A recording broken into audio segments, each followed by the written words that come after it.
Hey, my name's ISHA, and I'm here to answer some questions from Sounds of the Future. I love you, 508.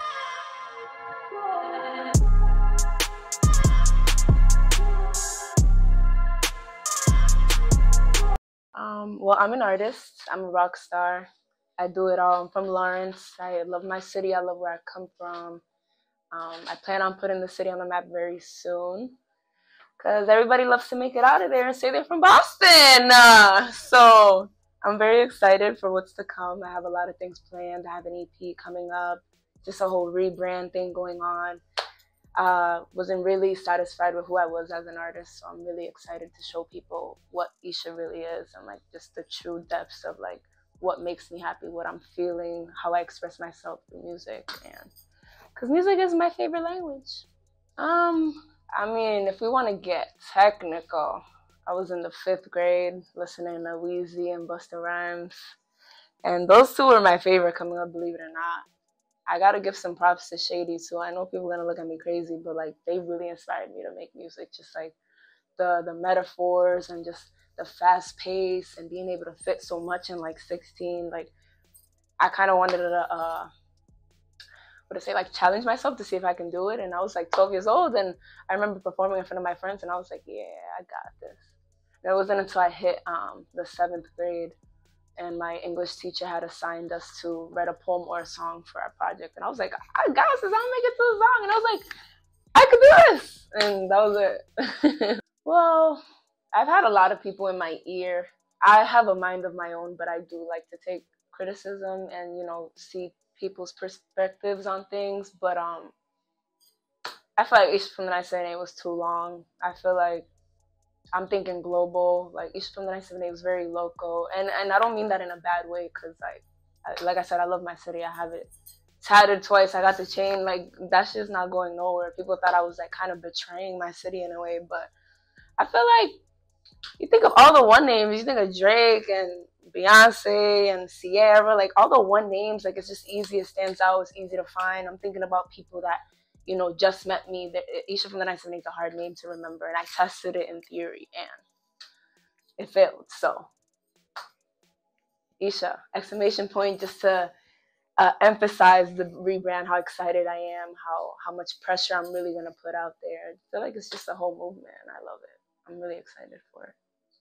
It definitely did, because I was pregnant, and like everybody thinks that having children is a setback, and like I'm not gonna lie, when I first found out I was having a kid, I was like, okay, what the fuck am I gonna do in my life now? But I'm kind of a try hard in a way, but not against other people, against myself. I'm always like competing against my past self, and I was like, nah, like I'm gonna show people that having a child does not set you back, regardless if you have a lot of help or not. I feel like, not that I didn't have a purpose before, but now I have an even bigger reason to go harder because I got a mouth to feed. And it's not even that hard. Like I feel like I do a lot, and it's like, of course it's gonna be difficult and challenging, but I don't think it's that hard. Like once you love yourself and you find yourself flourishing in things that you didn't years prior, it's like everything comes super easy. Well, I didn't really get in tune with my spirituality till 2020. COVID year either made you or broke you. It did both for me. And I was just not as optimistic and just very doubtful. It's more so like, yeah, I know I'm gonna make it, but just in case. No. Now it's just like I speak, so like I just affirm everything. And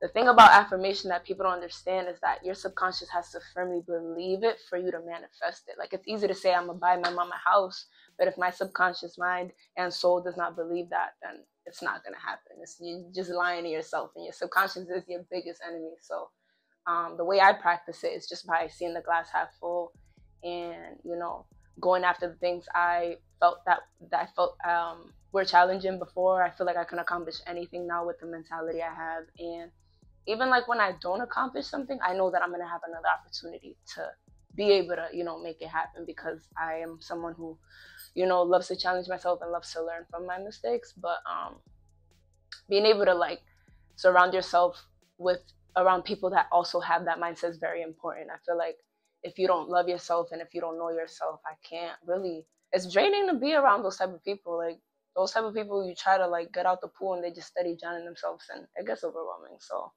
I feel like your surroundings plays a big part in that as well. Well, the importance, I mean, if you're not connecting with the audience, you're not going to get engagement at all. Engagement is the most important thing. You want people to be grasped, and you want to be able to like pull people towards you, especially when you're performing. 90% of the time you're performing in front of people you don't know, you know what I'm saying? So I feel like versatility and, you know, just having fun is probably like the most important thing when it comes to performances. If you're able to switch up your sound and cater to different crowds, especially in a crowd that has different variations of people,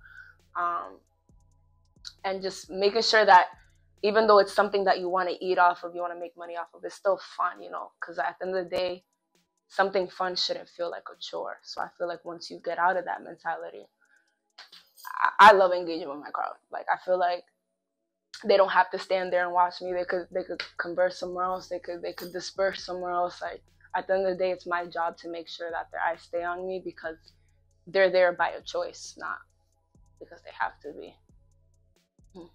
Success is just being happy within thyself. Like, people think success means money. People think success means cars, clothes, whatever. But in reality, if I'm satisfied, if I look in the mirror and I'm like, yo, like, you finally made it. Like, you finally have everything you want. And I don't need the money, the cars, or whatever. But if I'm like just 100% content with who I am and where I went, like where I moved towards in life, I'm already successful. Everything else is just a plus. You could have the money and still not be successful because you're not happy with your life, with what you've become, whatever it may be. I kind of did stumble upon the opportunity. I'm not going to speak on it because I really will start talking shit, but I definitely would. I'm not the type of person that's going to be anybody's puppet. I definitely want the most independent, you know, direction I can take. Like, at the end of the day, I feel like I've done this for so long independently that I don't want someone to just think they could just have ownership of that's just who I am, because I feel like then I'm just putting a facade for people, especially for the people that seen me grow in these past 12 years.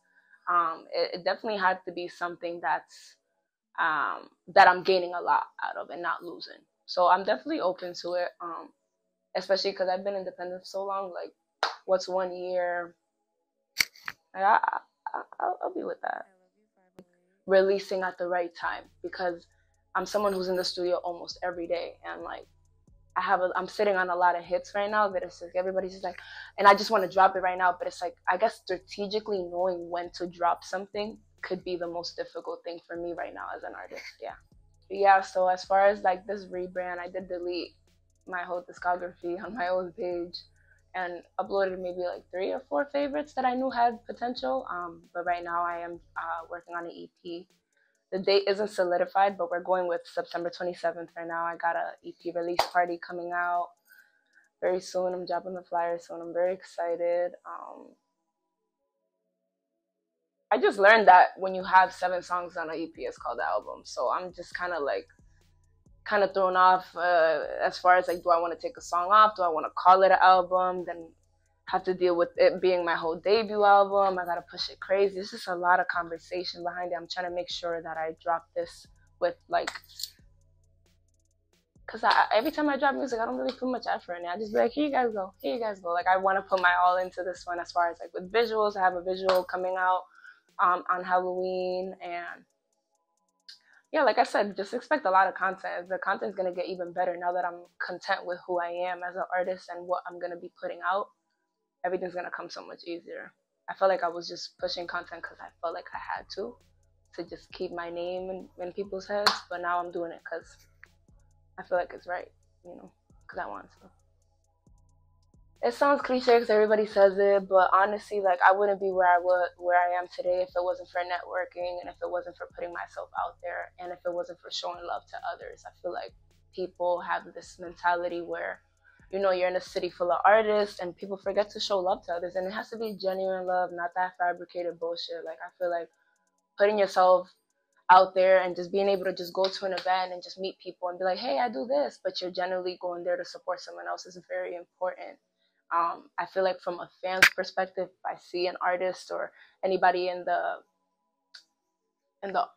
lane of arts doing something like that, I'm gonna look at them like, wow, like, you know, like, that main character development character shit didn't get to them. Like they're a real person. Like being a real person before an artist gets you so far rather than just the gimmicks and all that. So I feel like just showing genuine love, collaborating, that's another one. Like I've always been big on collaborating. Like it's a lot of politics behind it, but I like collaborating with people I know and people I don't know. But the pro of it, I guess, is just being able to reach a different fan base, and vice versa. They also are able to reach yours. So I like collaborating, networking, and putting yourself out there, and genuinely supporting people is are four things like you just need, especially as someone that's upcoming, sees themselves in a bigger lane, whatever it may be.